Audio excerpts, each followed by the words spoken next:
You are now tuned into the sounds of what black men like. Got Malik in the building. Brooklyn. Got Willie P in the building. Don't be scared now. Came up from Alabama. The #1 apex in the world. I know there's something absolutely unique about these guys. Legendary. Y'all know what this is. This is Mr. No Cap, world famous. Look, nobody from Baltimore can offend me. You're now tuned into the sounds of what black men like. Welcome back to What Black Men Like, the Black Man's Lifestyle Podcast. This is yours truly, Mr. No Cap. Of course, we got Willie P and Malik in the building, and we got two special guests, a men's roundtable edition. We got Brother Andre, and we got my man Guru Ham in the building. How you guys doing tonight? Brother Andre, how you doing? I'm good, man. I'm good. I appreciate the opportunity, fellas. Appreciate y'all having me on. Yes, sir. Guru Ham, how you feeling? Bro, I'm good, man. I'm blessed and highly favored, man. I thank you guys for inviting me to this platform, man. Pleasure having you guys. Before we get into the topic, I actually want you guys to introduce yourself real quick. I'm going to start with Andre. If you can come in here, tell us about yourself, what you do. I know you got your own podcast as well. Yeah, for sure. Andre Polite, born in Springfield, Mass, raised in Tampa, Florida. And a little bit about me, I do podcasting, entrepreneur. I got a consulting firm called Prolific Consulting Firm, where we pretty much do consulting for entrepreneurs and aspiring entrepreneurs to help them either get started and structured, properly with their entrepreneurship and business journey, or if they're already existing business owners, we help them to scale and take their business to the next level. So that's kind of what we do with the business as a firm, as well as with the podcast. We just drop, knowledge and shows based off of pretty much business and personal development. So that's a little bit about myself.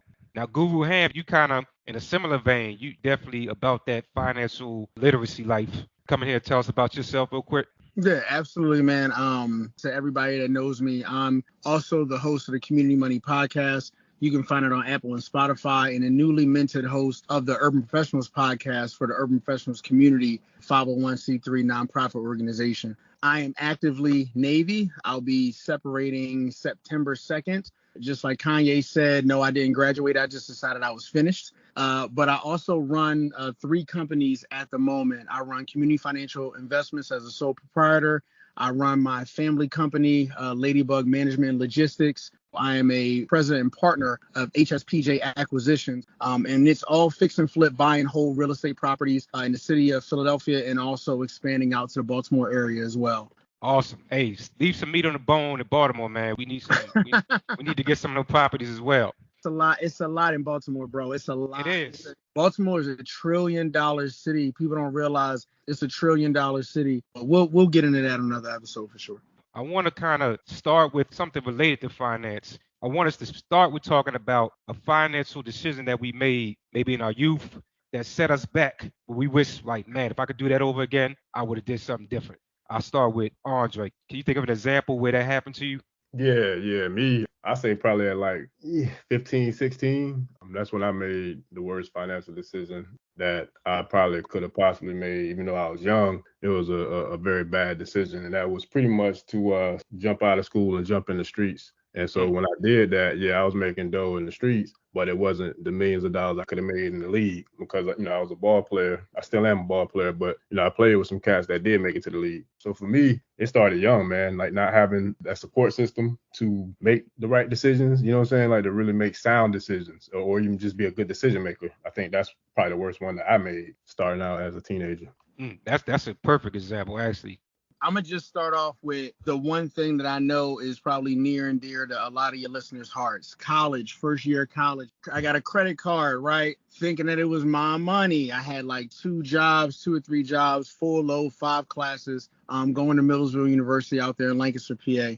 And you learn really quickly how broke you actually are, right? But you try to do this whole thing that our parents talked about, keeping up with the Joneses, right? Now it's keeping up with the Kardashians. It's keeping up with the Joneses, right? We all heard about these Joneses, these, fictional characters. When I got that first credit card, like I said, I got an extra $1,000. No, I did not. I did not have an extra $1,000. I was borrowing money to buy, I'm a sneakerhead. Jordans, right? I'm buying Jordans. I'm buying stuff to wear to the campus parties. Like I'm buying all that stuff. I had to deal with that bill. man, I done ran up a check many times on that credit card, and I can say I regret it because of what I did, but I really can't say I regret it because, that created the building block for who I am today and how I educate people on, discipline, because that's one of the biggest things. I had no discipline. I had a credit card that I was swiping for $200 sneakers. For what? Now, at this point, I'm like, if I would have just saved that $6,000, that I could have flipped that $6K into maybe $40K, and it would have made more sense than to just basically sell my future to a credit company. You know what I mean? It's a hard lesson to learn, but it happens. It definitely happened to me too. Willie P, Malik.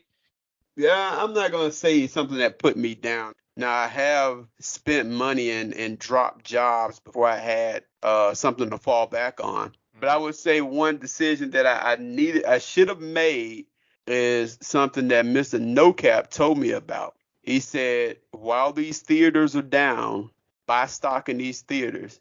Cool. Put it off, and before you know it, the fucking theaters open back.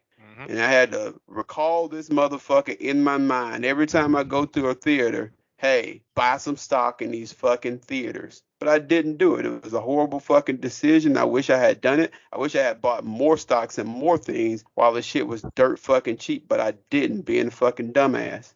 Malik, do you have an example? I feel like a few months ago, maybe I would have had one, but I've picked up a new philosophy that I can't be mad for the setback because I enjoyed it when I was up. So I got to enjoy it when it's down. And when I get back up, I got to enjoy it then too. So hold on. Where's Malik? This is not Malik. I feel like I enjoy it all. You got to enjoy it all.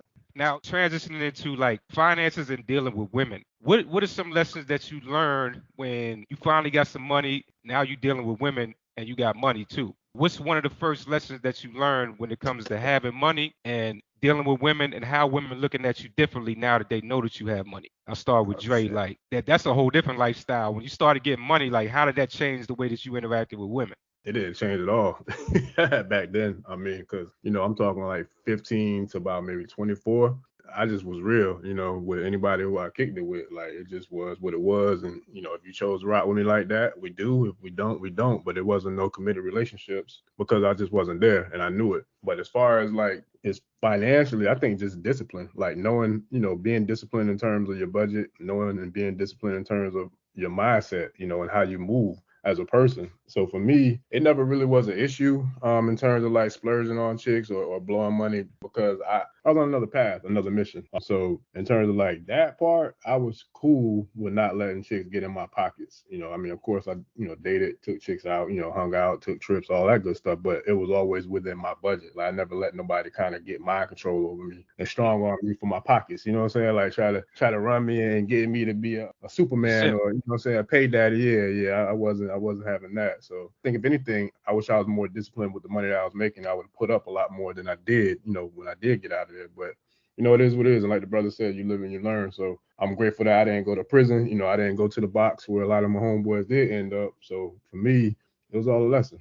Well, I mean, to be honest, I like to live my life the way I live my life. So if there was anybody that I was with, they just enjoy what I was doing. I didn't make it a thing to say like, hey, we should go here. We should spend this type of bread. Like, I wasn't like Dre taking chicks on trips. Like, when we talk about money, like there's levels to this. You know what I'm saying? Like, my money was never take shorty on a trip money. You know what I mean? Like, it was just like, hey, let's go out here. Let's do this. Let's, maybe hit the museum or something like that. It was really just whatever I wanted to do. I was just like, hey, whoever I'm with, tagging along. And the best thing about it is, as I got older, I realized that money isn't the strongest thing in a relationship. The biggest thing is time. So you're going to give your time to somebody. That's more important than any amount of money that you can cash app them. Like, it's way more important. If somebody is not necessarily with the time structure, then I can't give them my time because I'll be wasting something priceless. You know what I mean? Yeah, the most valuable commodity is time. You definitely learn that. It takes time to learn that, which is ironic. Willie P, Malik, this is not now. We talking about back in the day. I don't want to say I always had money. I always been all right. But I know for sure when I started making way more money, chicks fuck faster. They fuck you even better. they not fucking broke niggas like they fucking rich niggas. But what I do know that when I had started to make more money is that the more money you spend up front, it set the tone for the relationship. So now, when I didn't have a lot of money, I was working in relationships, situationships different when I was up. Like Guru said, I'm enjoying my life. So Shorty gets the taste of my life. But sometimes you give a chick too much too soon.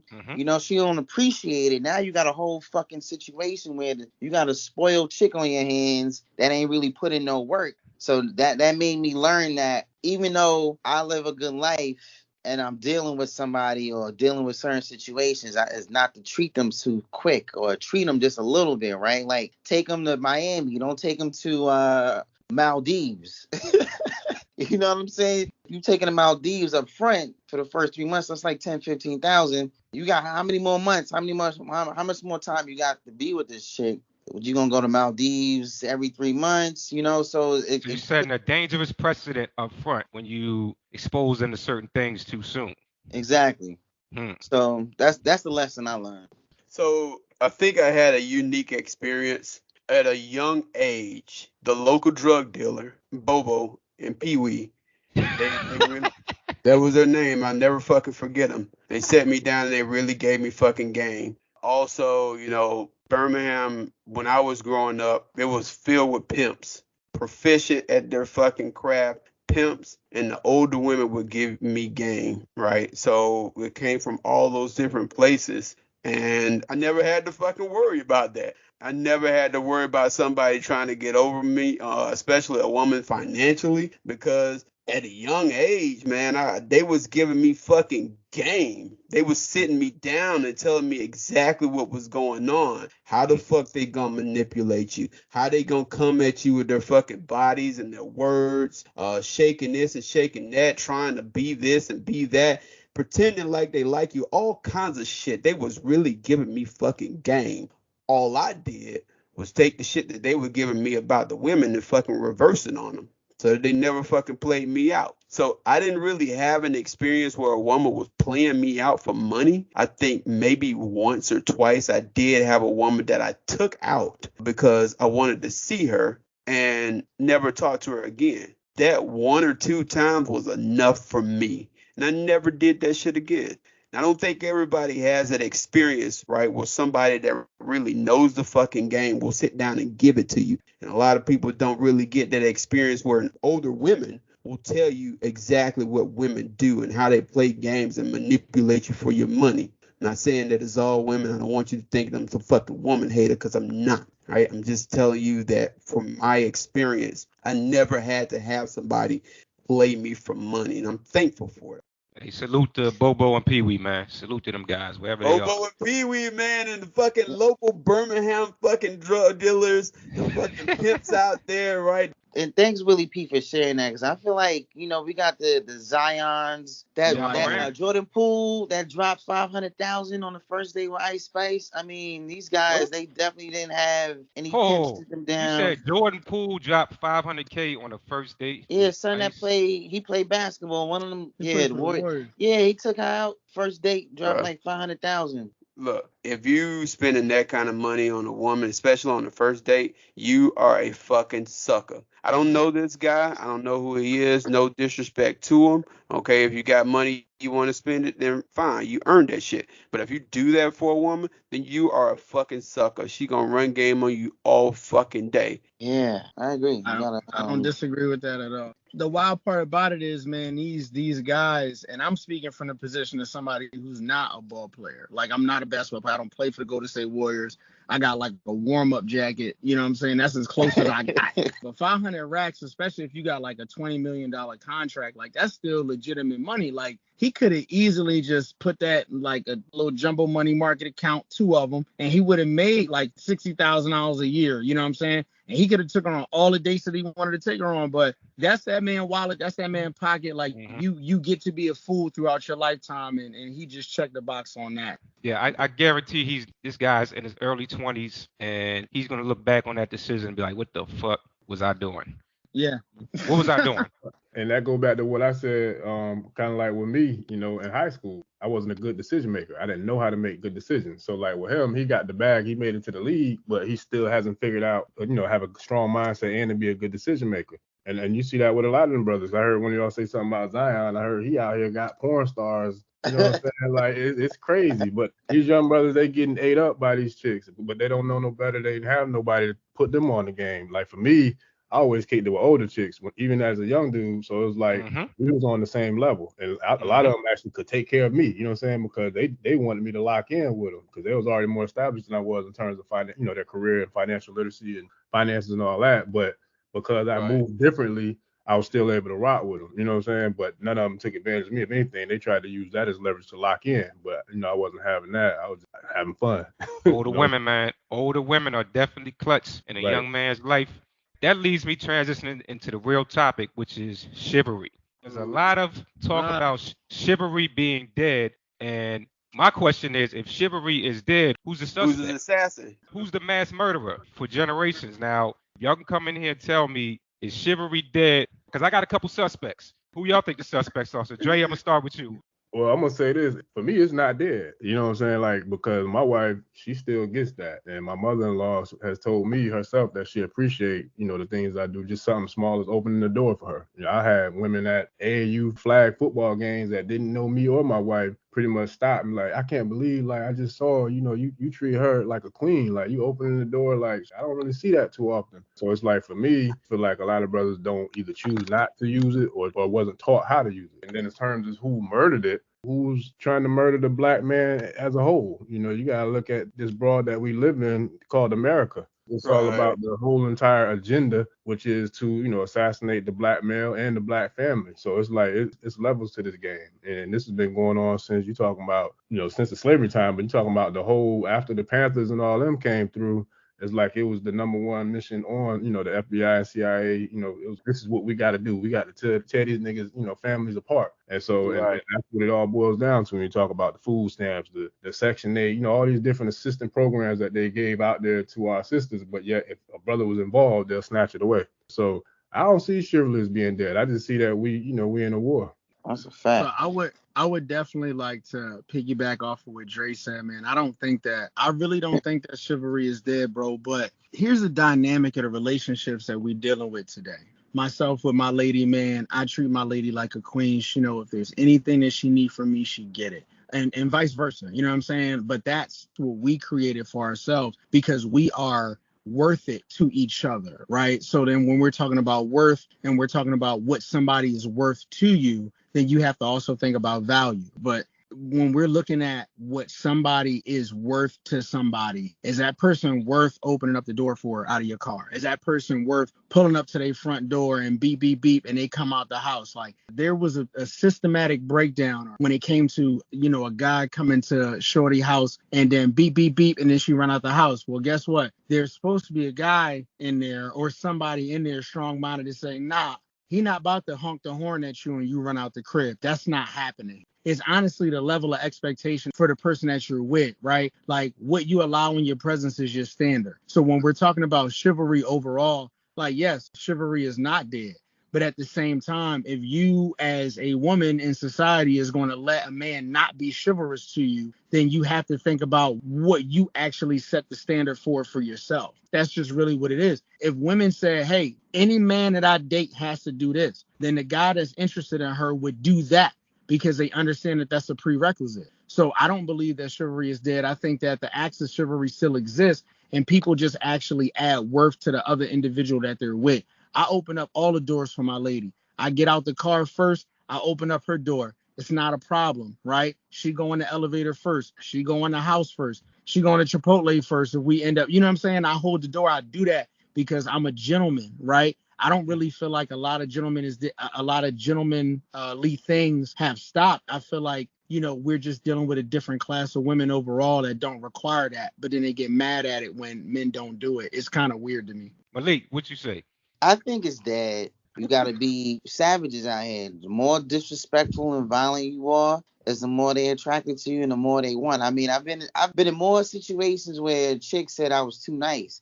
And I'm thinking I was an asshole. I'm like, damn, what you used to, shorty? Tell me, because I'm not that toxic anymore. I'm a reformed savage, ladies and gentlemen. I'm a reformed savage. When did this happen? No, I think chivalry is definitely dead. I think those things are, the new age women is like frowned upon, opening the door, taking out a chair. It's like they will look at you and put you in a separate category, right? Like he was nice, but the guy they want to fuck ain't pulling out no chairs. And I want to be the guy they want to fuck. So I ain't pulling out no chairs. I ain't opening no doors. I ain't showing up with flowers.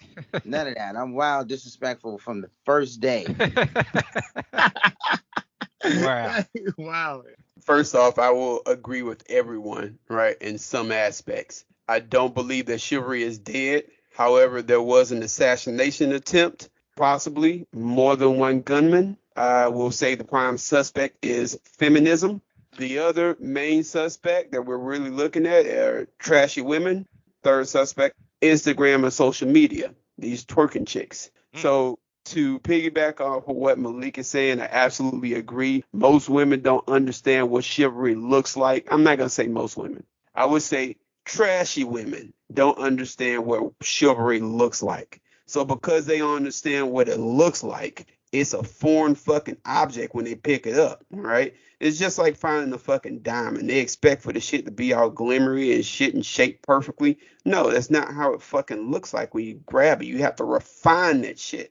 That's the same thing with chivalry. If you are a woman and you've never experienced chivalry from somebody or somebody being kind to you, this shit is going to look fucking crazy. Me, the way I do is I like to treat every woman great. I like to treat every woman like a lady, all right? I treat them real nice and all that shit, respect them and everything else that go along with it. Until I determine that she can't handle that shit. Once I determine that she can't fucking handle that shit, that's when I bite her fucking head off. And I have learned that that gets a whole lot more results. Sadly, it's those trashy women that don't understand that they respect those assholes a whole lot more because it looks strange to them. It's not always their fault. Maybe it was somebody in their fucking day that fucking used niceness and they took fucking advantage of them or some shit like that. But that don't make it our fucking fault. We're just being great men. That's all we're doing. We're being good men because that's how our mama fucking raised us. Okay? So let me ask you this. Does your level of chivalry depend on your level of connection with that woman? Meaning, if you meet a chick at the club one night, does your level of chivalry differ than if you meet a chick at the grocery store and it's like, okay, this chick really has some substance. I'm going to raise my level of chivalry because I'm taking this woman more seriously? Or does your level of chivalry only depend on you? Like it doesn't differ regardless of who the woman is. You're going to treat her with that same level of chivalry. So as far as chivalry, for me, it's just a standard, right? It's just how I was raised to treat women. My mom would not fucking tolerate me fucking being disrespectful to women. But she also would not tolerate me allowing a woman to be disrespectful to me. She wouldn't play that shit. She was definitely about me as being a fucking man. With that being said, there's a standard for us, right? All of my brothers, all of the men in our house is absolutely a standard for chivalry. There's a standard because we feel like these are requirements for being a man. You treat ladies a certain way. You treat ladies a certain way. That don't mean that you treat a female the same way that you treat a lady because they're different fucking species. Kind of So like that doesn't sound like a standard. That sounds like you have a different standard for women and females. That's what I'm saying. It sounds like this is based on how you view that woman. No, not necessarily. What I said earlier is that every woman, I will treat her like a lady until she shows me that she's not. When she shows that she's not and she don't know how to respect great things, okay, cool. You get Mr. Fuck You. I'm a savage through and through. I don't change up. I'm an asshole from the gate.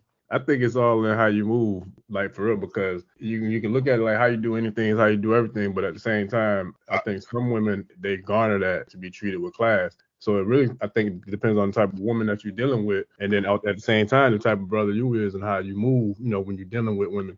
Can I ask y'all a question really? Where are you finding these nice, classy women? They exist. Hey, Well, Malik, I stop found it, some. Malik. DC? Malik, stop it. Stop it, Malik. I will say I've absolutely found some great fucking women. I've come across some very fucking classy women, and I absolutely respect them. There's women that are like close to me. One in particular, is like really fucking close to me that I respect everything she does. She's fucking brilliant. She don't try to disrespect me and no shit like that. So yeah, I do all kinds of shit for her. All right, they exist. You just have to have your frequency tuned. I listen. I recommend that all brothers, you get your fucking hodar tuned every so often. Okay. So you not putting pussy on a pedestal is what you saying? Because it sounds like you putting. Hell fucking no. They all the same, bro. Man, They I'm all the surprised you same. even asked me that shit. Come on, man. Come on. You know me better than that. Willie P putting pussy on the pedestal. I never thought I'd live to see the day. I never thought I'd live to see the day. I would put some pussy on a plate, but not a fucking pedestal. No. Hey, Guru Ham, come in here and talk some sense, man. These dudes talking crazy, man. Yeah, number one, I'm loving the conversation. I'm loving the energy. Number two, I would agree with Dre, man. It really just depends on like who you dealing with. The biggest thing for me with anybody who I was ever dealing with in my entire life, it was always respect. It was always starting off with respect. So I see what Willie P was talking about. He's like, I give you a chance. So he's putting his best foot forward. He's like, hey, this is the type of guy I am. This is how I'm going to treat you and everything like that. This is what you expect from me. But if I see anything that comes up that is not what I expect as a response to what I'm giving you, then it's like, nah, then we can't rock. We can't move forward. And I totally agree with that. I totally respect that.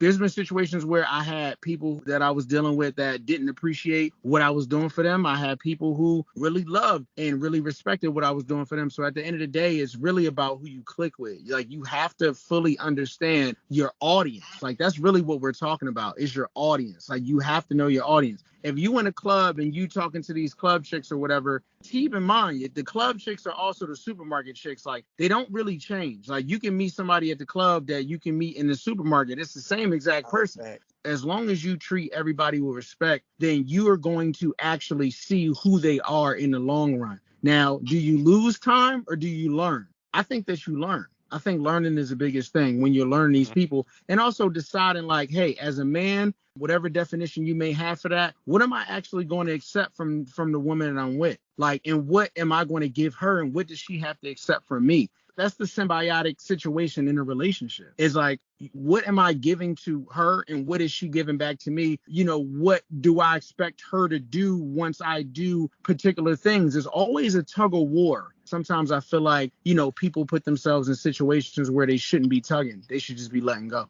I agree with that. So are we talking about one night stands, or we talking about a wife? That's a good question, but if you go out in the world and you leave with good intentions, my thing is that I'm never going to let good intentions. I see that.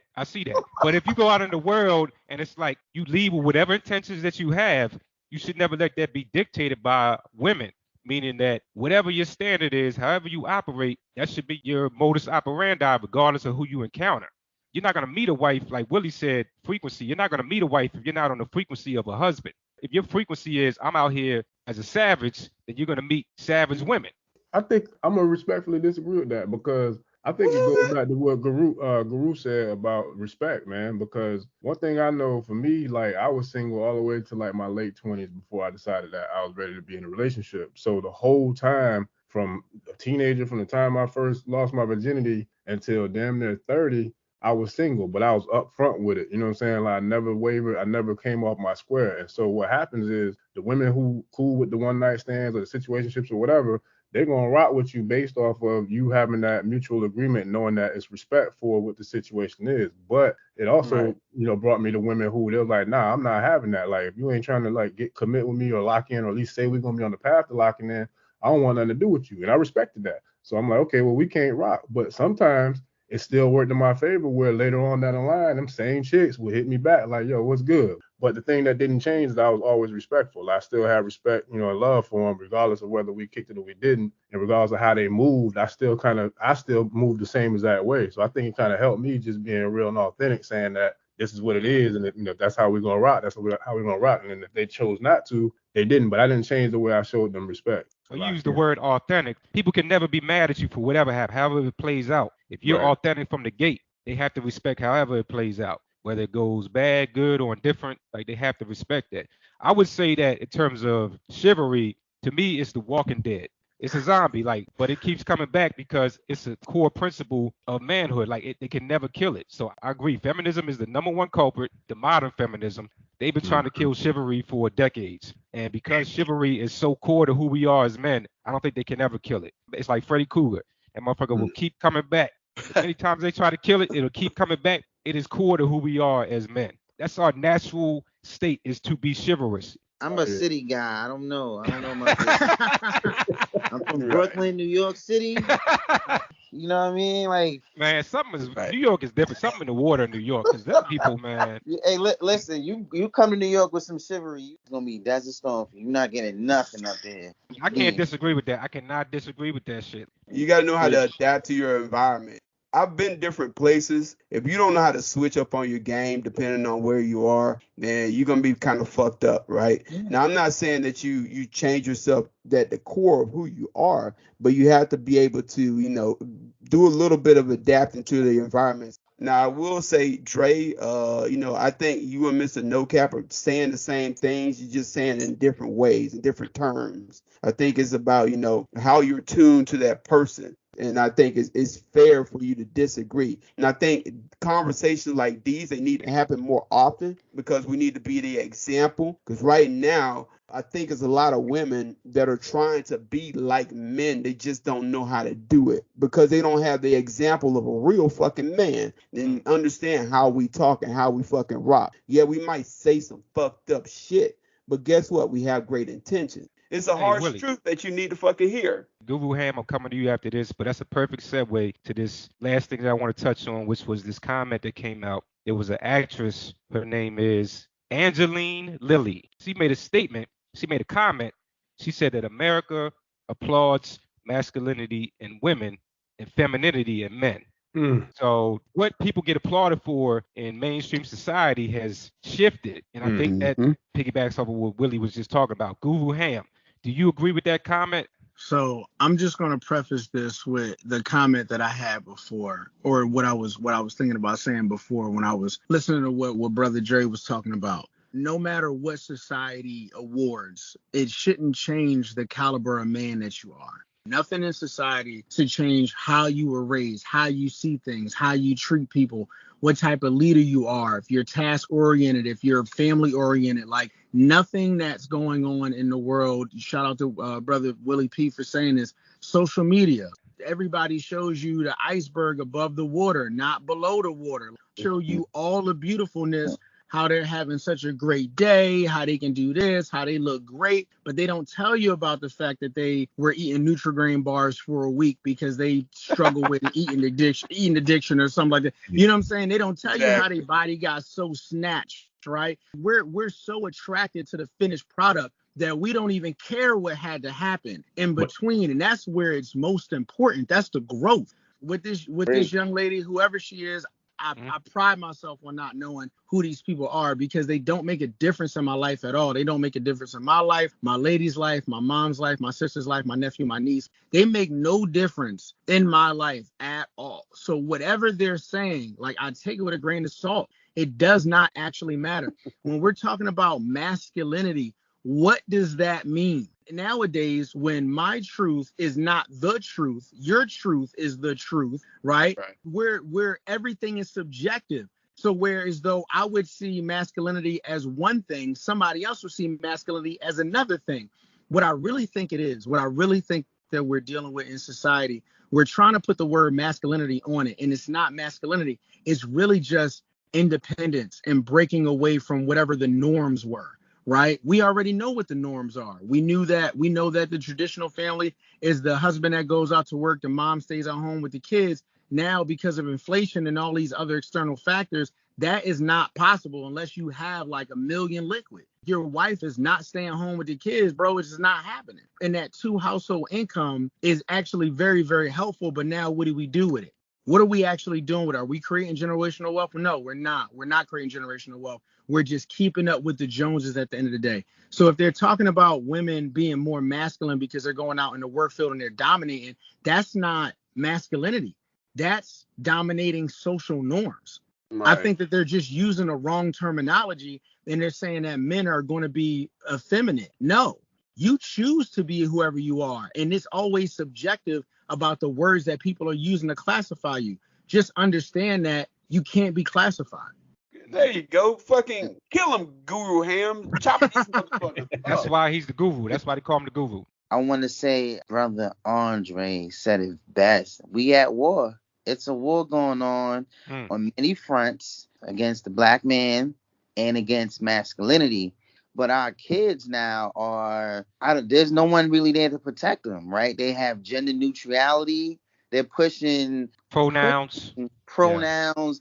What they're doing now from male and female, they blurred the two lines and now they're trying to promote the other types of sex early on, right? And now they're talking about gender affirmation. If you don't affirm your child's gender, we're talking about kids that are in elementary school, right? So up here at this level, we all know what masculinity looks like. We know what a man looks like, right? But these kids, TV, cartoons, they're more into trying to teach them, what's non-binary, what's binary, gender affirming education. Malik, to your point, there's a bill that's about to pass or recently passed in Michigan that says using the wrong pronoun could be considered a felony and finable up to $10,000. This is a bill that's about to pass or has passed. So that's legalized chaos. That's legalized chaos. That is the dumbest shit ever, man. But you got to look at who's pulling the strings, with this corporation. Because down here in Florida, you got DeSantis pulling, black history, everything black out of the books. But yet I had to get a book personally removed out of a classroom with my son because they was promoting, homosexuality. So it's like, if you're not going to do it right, they doing it right, because the first thing we need to do is school our own children to begin with, to be real, because this system is already, it's working exactly and precisely how it was created to work, But the thing about the destruction of the mentality of our children, that's a whole nother level, because like the brother was just saying, you're talking about how they got drag queens going to school, reading to children, and no, seriously, like in elementary school, they got drag queens, like literally going to read to the children. I'm 6'2", 215. You got dudes 6'3", 6'5", 250 in a wig, in a dress. Talking to kids. You know what I'm saying? So it's a whole, like I said, it's a mental, spiritual, emotional, psychological, and a financial all-out war, against our people. So it's like we got to really equip our children and everybody else who's going to be in that battle zone. I think the thing that people don't talk about, and it's sad to say, is that women are supporting this. There's a large percentage of women that are going along with this. And because they don't know what else to do. It causes a problem in our community because as men, I'm gonna say a large percentage of men are not with this shit at all. But I don't know no women supporting that though, bro. To be honest with you, I don't think I know. Well, we in a different region. In this region where we are, there's a lot of women that support. Are you serious? A lot. I think it's confusion though, man. It's hard to really say, to your point, between who's supporting and not, because the majority of the population is heterosexual, male, female. If you're 6 years old, you think, I'm not saying that you shouldn't think that it's cool to be like a transgender or, a gay person, but you would think that you're not cool if you're not. You're not cool if you're not gay. If you're 6 years old and you want to be cool, you better be gay. That's almost like what it looks like. Or a woman. Right. That is a result of fucking weak manhood. Because where else in the fucking world can you see men going in women's restroom and the man just stand there and be like, it's okay? You gotta be able to fucking stand up for something and say, hey, look, this shit is absolutely fucking wrong. The reason that women are following these things, right, is because it's a survival mechanism. They go with what they feel is strong. As long as there is no strong man, or they feel like there are not enough strong men standing up to fucking say, hey, look, we're not gonna fucking tolerate this shit, then they will go wherever they feel like it's protecting them. That's what the problem is. Can I challenge that a little bit?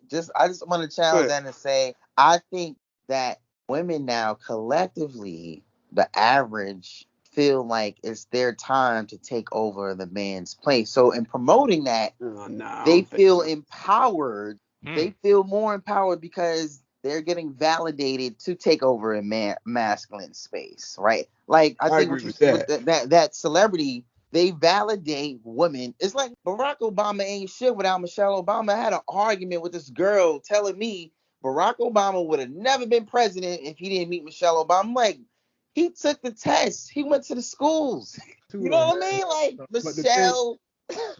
The thing about that, what you just said, I'm gonna respectfully disagree with that too. I think it's the women who are bitter, or the women who don't have like real self-love, or who have Right. that ego or that Fact. mentality, like they got to be the man and the woman, or they got to be the father and the Mm. mother. That mentality. And yes, there are women out there with that mentality, white, black, all colors. But I Mm-hmm. think most women are still doing what women do, and they're there to hold their king, down, like they ready to rock and ride. But there is a lot of that out there. I will say that, but I don't think most women Yeah, are like I think it's a loud minority. I think it's a loud yeah. It minority of is. women. It's I those agree. I'm a It is a PhD that is a types. great way to put it, no cap. That word protection, like, the concept, Malcolm X talked about black women being the least protected, most disrespected, most least protected. But I would challenge that because Mm. when I look at my life, when I travel around and I encounter black men, most of the black men I encounter are very, very strong. And you better not touch my mom. You better not touch my Right. cousin. You better not touch my Right. man's wife. You better not touch my homegirl. If you do anything to any woman that I love, your life is in danger. That's something I encounter from most black men that I meet. So the idea that we don't protect our women, that we're not protectors, I think again is a agenda, is a False narrative. narrative, Oh is yeah, a most narrative It is definitely a fucking that agenda. platforms like this exist to dispel those narratives because we're not having that. We're not going to continue to allow you to say that we don't protect our women when most Right. of the black men that I know will die for their mama, die for all the women in their life. Not to mention, we'll take the lives of those to protect those as well. Like I'm not just Yeah. trying to die for. I'll take a life. Yeah, yeah, exactly. Right, Yeah. right. So I absolutely agree with Mr. No Cap is saying, right? However you want to live your life, that's you. That's fine. Live your life however the fuck you want to. But you have to understand, okay, if you disagree with us, then why? If it's okay for you to live your life the way that you want to, then it's okay for us to live our life the way that we fucking want to, okay? If what you're saying is right, if it's the right way to go, and you really feel like that, okay, cool. Then why do you have to shut down somebody else in order for your way of life to exist? The right way of life will survive. All right. Instead of doing that, why don't you just respect that? Hey, this man has a right. He has a right to defend however he wants, and just leave it at that. I think what you just said, the number one word, I agree with all that, is respect. For me, I don't care what you do because I'm not sleeping with Thanks. you. You're not in my bed. So that's not Mm-hmm. my business. It's not my problem. I really don't care. At the end of the day, it's about respect. And I feel like the fact that they're force feeding that down the society's, mouth, lenses of their eyes and our ears and all that constantly, it's not, they're not respecting our right to be who and what we are, which are people who believe in the original, way of Yeah. life. You know what I'm saying? So it's Exactly. like, I mean, I don't disagree with a majority of what was said. My biggest thing is this. A lot of people look at life with rose-colored glasses on, right? Like nobody takes the glasses off and they see the anarchy. And the one thing I love about this podcast platform is the fact that we're dispelling narratives, right? We're dispelling the narratives that have been placed on us as black men, black women, brown men, brown women.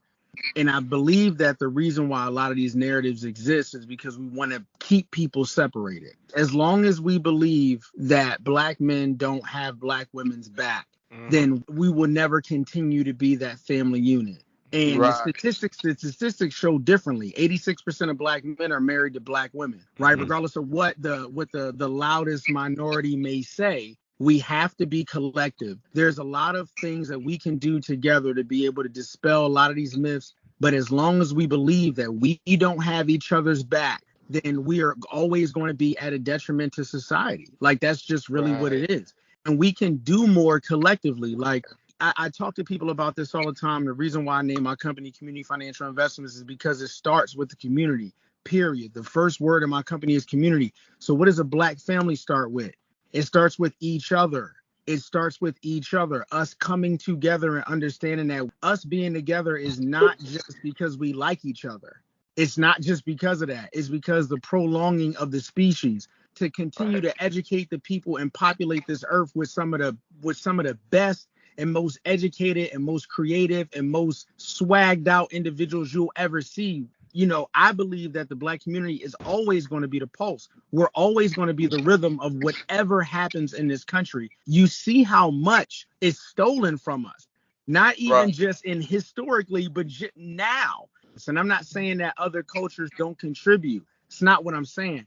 As long as we keep our light as bright as possible, we'll never have to worry about anybody dimming it.